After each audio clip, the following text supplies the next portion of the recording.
Selamat pagi Ibu dan teman-teman. Di sini saya akan menjelaskan materi tentang pembagian polinomial dengan cara bersusun. Nah, di sini untuk pembaginya tuh berbentuk x kurang k, ax tambah b dan ax kuadrat tambah bx tambah c. Di sini kita menggunakan rumus umum polinomial yaitu fx sama dengan px kali hx tambah s. Jika fx berderajat n dan px berderajat m, maka hx berderajat n kurang m dan s-nya tuh berderajat paling tinggi m kurang 1. Untuk pembagian polinomial berbentuk x kurang k, ax tambah b dan ax kuadrat tambah bx tambah c, kita langsung mensubstitusikan pembaginya ke rumus umum polinomial. Maka kita dapat memperoleh nilainya yaitu fx sama dengan x kurang k kali hx tambah s, kemudian fx sama dengan ax tambah b kali hx tambah s, dan yang terakhir yaitu fx sama dengan ax kuadrat tambah bx tambah c kali hx tambah s. Materi yang berikut yaitu pembagian polinomial dengan cara Horner.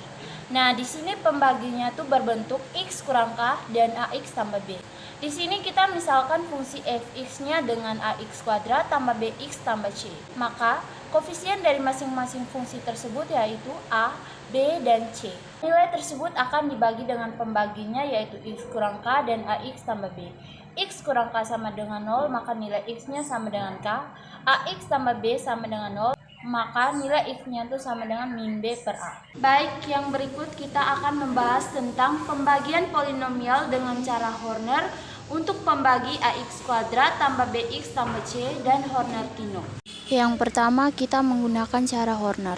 Untuk menentukan hasil bagi dan sisa pembagian polinomial dengan cara Horner, maka langkah awal yang harus kita buat yaitu memfaktorkan pembaginya yaitu ax kuadrat tambah bx tambah c. Kemudian mencari koefisien hasil bagi 1 dan sisa 1, dan juga mencari koefisien hasil bagi 2 dan sisa 2. Langkah terakhirnya yaitu mensubstitusikan pembaginya ke bentuk persamaan fx. Nah, dari situ kita dapat nilai hasil bagi dan sisanya. Yang berikut menggunakan cara Horner-Tino. Untuk mendapatkan hasil dan sisa pembagiannya, maka hal pertama yang harus kita buat yaitu mencari nilai K1 dan K2 dan seterusnya. Kemudian yang kedua memberi tanda bintang, yang ketiga menurunkan konstanta paling kiri, dan yang berikutnya mengalihkan konstanta dengan K1, K2 dan seterusnya. Nah, di sini apabila ditemukan bilangan pembagi berderajat di atas 2, maka harus dibagi menggunakan metode Horner-Tino. Materi yang berikut yaitu teorema sisa. Di sini kita menggunakan rumus umum polinomial yaitu fx sama dengan px kali hx tambah s. Yang pertama teorema sisa 1. Nah, di sini jika suku banyak fx dibagi x kurang k, maka sisa pembagiannya adalah fk. Yang kedua teorema sisa 2. Nah, di sini jika suku banyak fx dibagi ax tambah b, maka sisa pembagiannya adalah f min b per a. Yang terakhir teorema sisa 3. Nah, di sini jika suatu suku banyak fx dibagi x kurang a dan x kurang b, maka sisanya kita misalkan dengan px tambah q, di mana fa sama dengan pa tambah q dan fb sama dengan pb tambah q. Nah, di sini perlu diketahui bahwa yang disubstitusikan ke suku banyaknya adalah akar-akar dari pembaginya dengan cara disama dengan K0. Materi yang berikut yaitu tentang teorema faktor. Nah, di sini pembaginya tuh berbentuk x kurang k dan ax tambah b. Yang pertama pembaginya berbentuk x kurang k. Nah, di sini kita misalkan px-nya sama dengan x kurang k kali hx tambah s. Maka x kurang k merupakan faktor dari suku banyak px jika dan hanya jika pk sama dengan 0. Yang kedua, pembaginya berbentuk ax tambah b. Nah, untuk menentukan faktor-faktornya, maka kita harus misalkan nilai px-nya. Kemudian mencari faktor dari konstanta dan menentukan nilai faktor dari polinomialnya. Dan yang berikut menggunakan metode Horner. Dari situ kita bisa memperoleh faktor-faktornya. Materi yang berikut yaitu tentang menentukan akar-akar persamaan polinomial. Nah, untuk mendapatkan nilai dari akar-akar persamaan polinomial, maka langkah awal yang harus kita buat yaitu menentukan koefisien dari variabel yang pangkatnya paling tertinggi. Kemudian, setelah mendapatkan nilainya, maka kita akan memfaktorkan nilainya tersebut.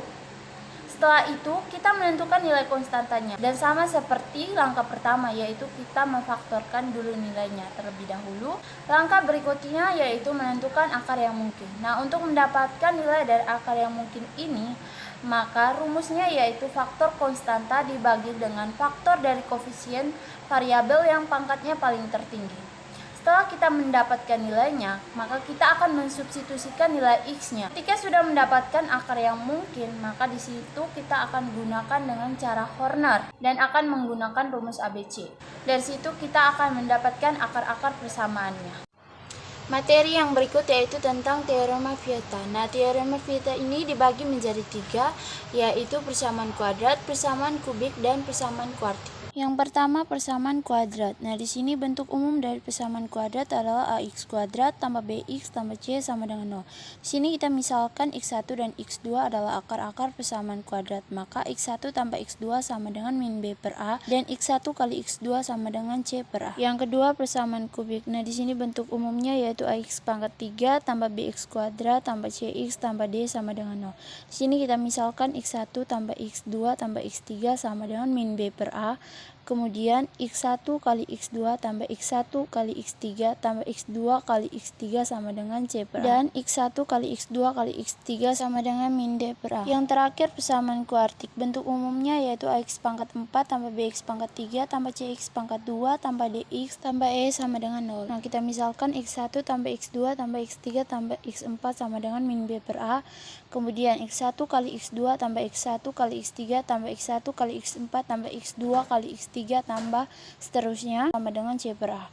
Kemudian x1 kali x2 kali x3 tambah x1 kali x2 kali x4 tambah x1 kali x3 kali x4 tambah x2 kali x3 kali x4 sama dengan min d per a.